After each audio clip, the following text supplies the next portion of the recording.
Hello. Hi, Joe. How are you? I'm very well. How are you? Great. I'm a big fan of the river. I've watched the pilot and the second episode like 3 times now. Still on the edge of my seat. Oh, you have. Wow. Yeah, Yes. I've only seen it twice, and I'm still on the edge of mine. So we're doing good. I wondered, what was it about the show? What did you know about the show going into it that drew you to wanting to be a part? Um, I think one of the most appealing things for me was not being stuck with the character, not being stuck with the locations. In other words, it was going to be different each week. There's going to be new problems Mhm. to be solved. There's new locations. There's new. Uh, your character can shift and change very very quickly, and due to the sort of supernatural, magical aspect of this show, that can happen incredibly quickly, and it can happen, without warning or without too much justification. So it's interesting to see where these writers are going to take us, and what I'm going to have to try and do as an actor. Yeah. And I like that too, that you're not just solving, case of the week. You're not just doing something that you see all the time. Not many people deal with as much supernatural stuff as this show does, which makes it different from other things that are on the air.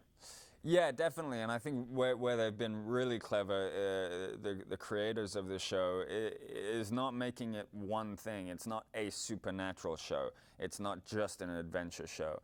The problems and the issues that we're going to face, be it bad guys or be it bad things, it will be a variety from things that are absolutely real and current, and to things that are much more mythological and out there. So it's going to be very diverse in terms of what it explores. And it's the show that you don't want to give things away. The reveals are what makes it so exciting. But what can you tease for people about what they will see in this 8 episode season? One of the things that drew me to this, and that I thought was pretty amazing, was the larger themes that happen and the discoveries that will be made over the course of the season, not just episode to episode. And some of those ideas and some of those themes are really thought inspiring.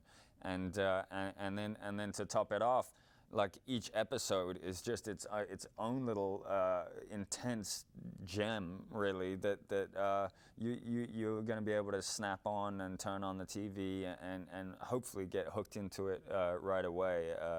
So it should be pretty accessible all the way around. And has there been talk about where the show can go beyond these 8 episodes? Has there been talk with creators and with the cast what happens next? Yeah, absolutely. And it's one of those things that of course, with cast members, everyone's saying, I'm not gonna get killed off, am I? I'm not gonna die by next season, am I? And the truth of the matter is that they'll give us some idea, but really they don't want to lock anything down, because it's always a work in progress, and it can be as simple as we might not be able to hire that location for that day, so therefore we might have to change this setup or this scene or the way this works. So if they tell us early on, it's pointless by the time we get to shoot it, because it would have changed so many times. It would have gone through so many different forms. So really, what they give us is sort of generalized headspaces, so that we're not worrying or panicking about what's going to happen next season. We have a general gist as to where our characters might go, but nothing is set in stone, and we'll never get a straight answer anyway.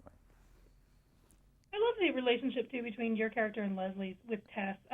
It's such a different mother-son relationship than we've seen on TV. Can you talk a little bit about the chemistry there and how that kind of came together? Yeah, it is a different relationship to ones we've seen on TV before, and I think that's partly to do with the way Leslie plays Tess.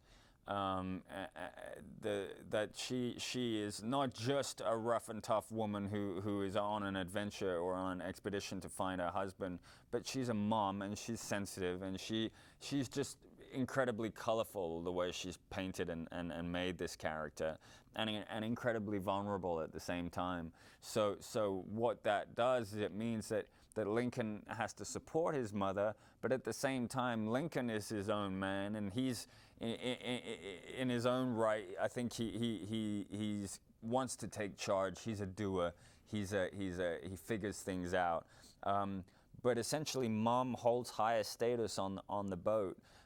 You know, she's Mom, and she's captain when Emmett Cole isn't there. So it's a really interesting relationship between the ebb and flow of respect, command, control, and love between them, and I think it just makes for a good real relationship on screen.